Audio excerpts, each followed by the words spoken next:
Добрый вечер. В прямом эфире параллельно сразу по 3 телеканалам НВК Саха-Якутия 24, Мамонт и на радио ТТ. Совместные агитационные мероприятия к выборам главы Республики Саха-Якутия. Напомню, единый день голосования назначен на 9 сентября текущего года. Меня зовут Влад Давыдов. Позвольте представить участников сегодняшней программы. Это доверенное лицо кандидата на должность главы Республики Саха-Якутия Айсена Сергеевича Николаева, выдвинутого партией «Единая Россия», Алексей Прокопьевич Дьячковский. Добрый вечер, уважаемые телезрители. И кандидат на должность главы Республики Саха-Якутия, выдвинутый партией ЛДПР, Гаврил Павлович Парахин. Здравствуйте. Тема нашего сегодняшнего разговора звучит следующим образом: развитие промышленности Якутии и взаимодействие с недропользователями. Вопрос первый. Какими вы видите главные принципы взаимоотношения с крупными компаниями, которые работают здесь у нас на территории республики, с этими недропользователями, как должна вести себя Якутия? Алексей Прокопьевич, вы начинаете, ваши 2 минуты начинаются прямо сейчас. Уважаемые телезрители, у Айсена Сергеевича Николаева в предвыборной программе и его работе ключевым в экономическом развитии региона, и в том числе и промышленном развитии региона, является нацеленность на человека, на каждого якутянина. При экономическом развитии каждый житель Якутии должен найти свое достойное место, иметь соответствующие хорошие доходы, выходить, повышать качество жизни. И здесь необходимо отметить, что Якутия может сделать очень быстро рывок в экономическом развитии, социальном развитии, если станет территорией приоритетного развития Российской Федерации. Это один из ключевых моментов. В этом направлении Айсен Сергеевич очень серьезную работу делает. И действительно, он как руководитель федерального уровня, сегодня его постановочные вопросы, то, что он делает, все это получает поддержку федеральных органов власти. И здесь бы я хотел отметить, что понятно, что сегодня Якутия, конечно, как субъект экономического развития, в первую очередь рассматривается как территория, где добывается очень много природных ресурсов. И действительно у нас очень серьезные планы по расширению промышленного освоения нашей республики. Это идет и это будет идти. Но при этом Айсен Сергеевич ставит вопрос о повышении именно качественных показателей, о модернизации производства, о том, чтобы добавленная стоимость у нас была, переработка добытого. И сегодня, конечно, мы ставим эту задачу как увеличение экспорта, с одной стороны, а с другой стороны, это обеспечение жителей республики более дешевым нефтепродуктами, переработкой добытого. Поэтому я думаю, что это один из таких ключевых направлений работы Айсена Сергеевича в сфере недропользования. Благодарю вас. Гаврил Павлович Парахин, ЛДПР. Теперь ваша очередь. Какими должны быть главные принципы взаимоотношения Якутии с недропользователями? Пожалуйста, 2 минуты. Здравствуйте еще раз, уважаемые телезрители. 3-й раз я пришел в эту студию, на эти дебаты, на встречу с вами. Первая встреча была сельское хозяйство, вторая встреча была тема производство, экономика. Сегодня у нас тема промышленность и недропользователи. Сельское хозяйство, как мы после первого обсуждения понимаем, вы все знаете, у нас практически отсутствует. Экономика у нас большая дыра. Это в бюджете более 25 миллиардов. Не знаю, как мы будем дальше выходить из этой ситуации. Что касается промышленности и недропользования, промышленность у нас тоже отсутствует, но у нас присутствуют недропользователи. Я всегда пытаюсь привести примеры на своем личном опыте, как депутат, который 5 лет провел в парламенте, исколесил всю республику. Поселок Уснера, Амиконский район, 22 а золотодобывающие компании присутствуют на территории Амиконского района. Приехал я в Уснеру, такого разбитого поселка и такого бедственного поселка, где добывают практически 80% золота, я не видел никогда. То есть отсутствует вообще вся инфраструктура. Проблема канализация, дороги, пыль, грязь. Вот. Но при этом 22 энергодобывающие компании. Я спросил главу района, как часто он с ними встречается, как часто он с ними общается, какие ведет переговоры, взаимодействия. Сходил по социальным объектам. Грязь, лужи, бассейн отремонтировали за 19 миллионов, нету тренера, потому что никто не хочет работать за 30 тысяч в Муснере, отвечать за детей в бассейне. Бассейн стоит пустой. То есть работы нет никакой. Поэтому сегодня задача моя, как кандидата, естественно, я думаю, что все-таки я стану главой республики, собрать всех недропользователей Спасибо, и Гаврил начинать с ними Павлович, работать. вынужден вас перебить. Перейдем, давайте теперь детально, подробно, прицельно поговорим про направление промышленности. Какие отрасли промышленности вы считаете наиболее перспективными в Якутии, в том числе в плане экспорта? Алексей Прокопьевич Дьячковский, пожалуйста, 2 минуты. Ну, уважаемые товарищи, мы понимаем, что сегодня, если мы говорим о ключевых направлениях нашего промышленного развития, конечно, если говорить с точки зрения бюджета, то это Алроса, да, добыча алмазов. Мы сегодня большую часть собственных доходов получаем только от одной компании, от группы компании Алроса. Но сегодня идет перспективное развитие в направлении добычи нефти, газа, увеличивается добыча золота. И я считаю, что если говорить о перспективных направлениях, это, конечно, в первую очередь экспорт, товары, которые, продукция, и природные ресурсы, которые добываются, идут на экспорт. Это один из таких ключевых моментов формирования доходов населения республики. Второе, в данном случае, я говорил об этом, это переработка добытого, для того, чтобы добавленная стоимость оставалась в республике. И третий момент, это, конечно, нельзя забывать, это новая экономика, это те направления в экономике, которые не связаны с добычей природных ресурсов, когда применяются, используются знания человека, наука применяется. И в этом направлении, конечно, мы очень серьезный прорыв сделали. Если говорить о целом, как работать недропользователем, мы всегда говорим, и Арсений Сергеевич постоянно подчеркивает, что в первую очередь это трудоустройство жителей республики. В этих предприятиях, в высокооплачиваемых рабочих местах должны работать жители республики. Это один момент. Второе, хотел бы отметить, что социальная ответственность этих предприятий, это, наверное, ставится во главу угла в взаимоотношениях главы республики и недропользователей. И третье, конечно, экологическая и этнологическая безопасность промышленного производства, добычи, переработки, ну, любой экономической деятельности является тоже ключевым в программе Арсения Сергеевича. Поэтому я думаю, что направлений очень много. Мы в ближайшее время, в течение 5 лет, жители республики это почувствуют. Спасибо. Гаврил Павлович, ваша очередь, 2 минуты. Какие вы считаете направления наиболее перспективными в Якутии по промышленности? Пожалуйста. Ну, в продолжение я не закончил по поводу дружбы, по поводу общения, круглых столов. Почаще собирать должен каждый руководитель района, улуса, всех недропользователей, с ними дружить, предоставлять им какие-то условия, быстрее оформлять документы. В свою очередь, они, естественно, должны заниматься социально-экономическим развитием именно того региона, то есть помогать там в развитии дорог, привлекать людей, которые будут работать на тех профессиях, которые востребованы, про тот же бассейн. Что касается, я вот просто взял выписку, да, сколько у нас сегодня на данный момент недропользователей в республике, на территории республики Саха-Якутия. 250 организаций. Из них 30 это являются самыми крупными. Это Алроса, Газпром, Роснефть, Сургутнефтегаз, Якутуголь, Алдан, Золото, Холдинг, Селикдар. И там, вы знаете, новые появились у нас сейчас торы, территория опережающего развития, которым мы даем очень много льгот. Но я хотел бы остановиться на том, что у нас было и чего у нас сегодня нет в промышленности. И переработки именно то, что мы говорим про Алросу, алмазы. Естественно, мы уже гранильную отрасль полностью уже, можно сказать, потеряли. Мы сейчас пытаемся там выкупить Смоленский кристалл, да? Хотя у нас только в городе Якутске, только в одном столько было организаций, которые гранильных заводов, которые перерабатывали алмазы. Сегодня они полностью все обезглавлены в долгах, здания стоят на распродаже. То есть само производство, сама промышленность в этом направлении полностью уничтожена.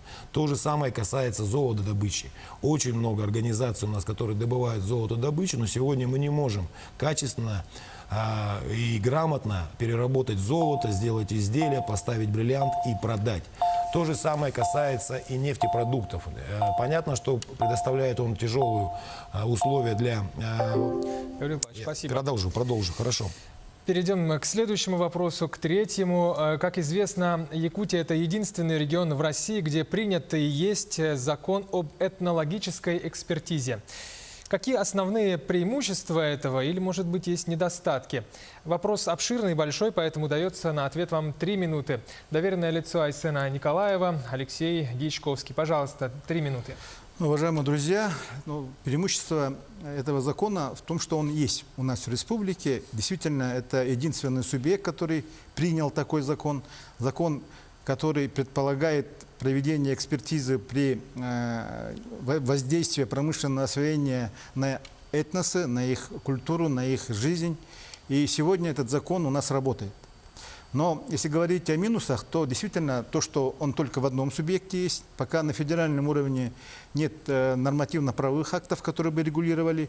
И сегодня, наверное, для главы республики ключевым будет именно работа по тому, чтобы в федеральных органах власти, в федеральном законодательстве появились эти нормы.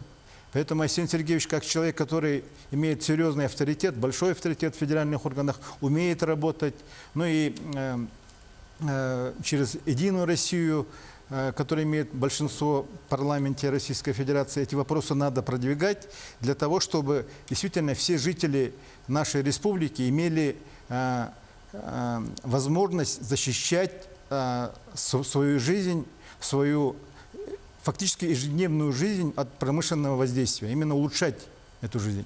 Поэтому вот это, наверное, ключевой момент. Но кроме этого, конечно, один из таких моментов, кроме этнологической экспертизы, это экологическая безопасность. Это тоже нельзя забывать. Любое промышленное освоение, оно должно идти именно в привязке с экологической безопасностью. Любой промышленный объект, он не должен нарушать экологию. И сегодня для этого есть необходимые технологии, я считаю. Развитие науки и техники обеспечивает подобную работу. И со стороны нашей республики, конечно, эта работа будет вестись. И подытоживая, можно сказать, что да, действительно наличие этого закона в республике – это большое достижение. Сегодня мы работаем, уже привлекаем недропользователей, они уже несут ответственность за состояние жизни и деятельности жителей, которые живут на территории промышленного освоения. Я думаю, что вот в этом направлении нам больше и больше надо работать. Это один из таких ключевых факторов положительного влияния промышленности в жизнь людей, которые там живут.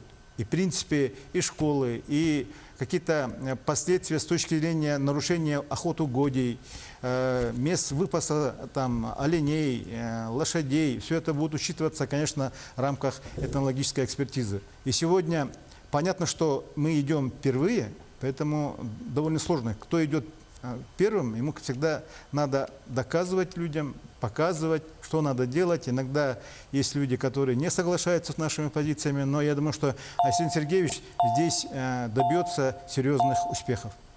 Спасибо. Гаврил Павлович, ваша очередь. Закон об этнологической экспертизе. Что вы о ней думаете? 3 минуты на ответ.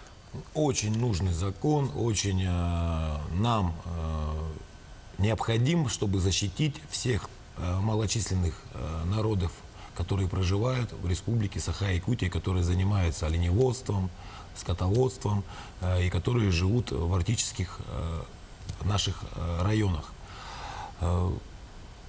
3 года назад Владимир Вольфович дал мне возможность стать своим помощником на постоянной основе в республике Саха-Якутия. Это я единственный во всей Российской Федерации являюсь помощником Владимира Вольфовича Жириновского. Именно на постоянной основе.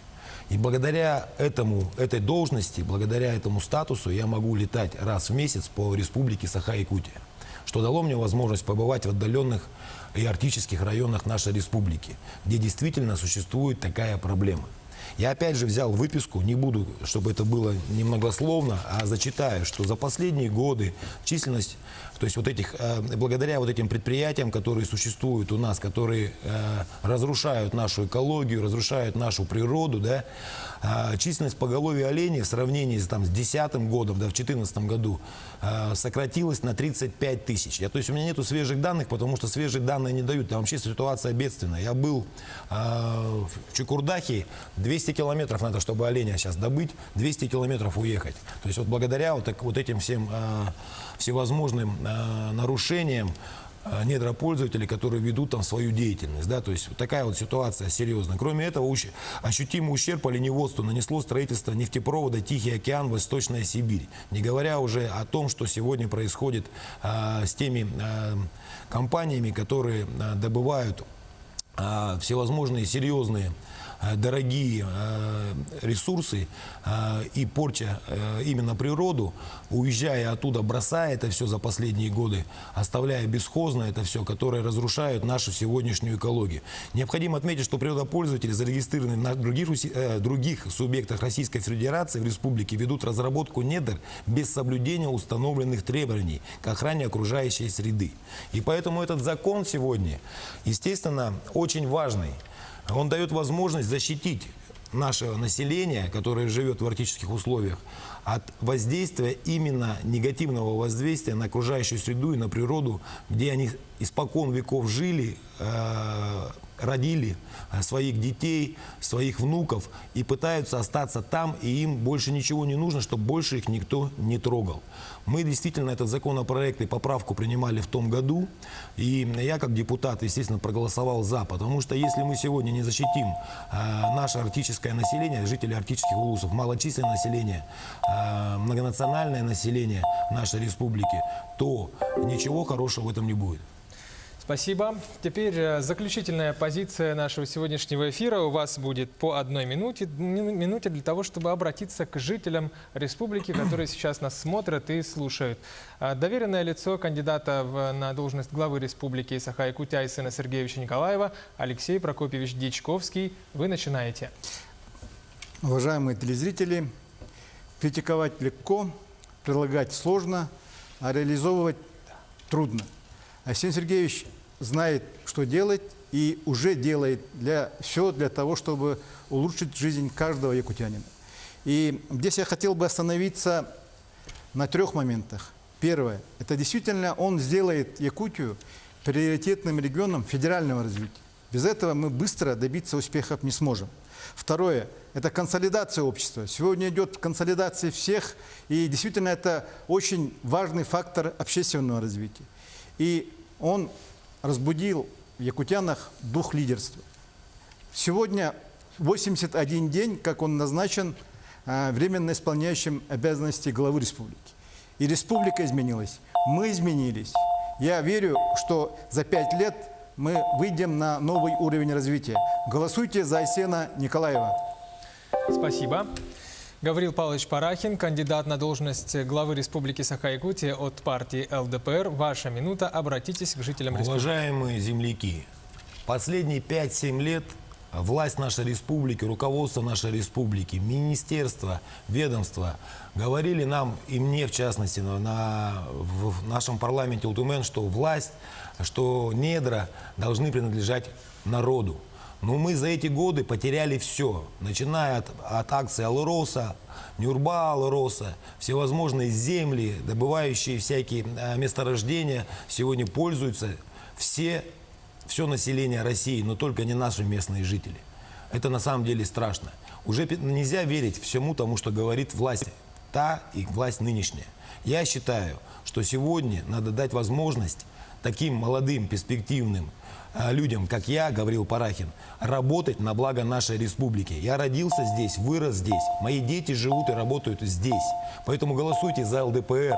Победит ЛДПР, победит вся Якутия. За Гаврила Парахина. Спасибо. Уважаемые господа, я благодарю вас сегодня за участие в нашем эфире. Сегодня у нас были доверенное лицо кандидата на должность главы Республики Саха-Якутия Айсена Сергеевича Николаева Алексей Прокопьевич Дичковский и кандидат на должность главы Республики Саха-Якутия от ЛДПР Гаврил Павлович Парахин. Спасибо.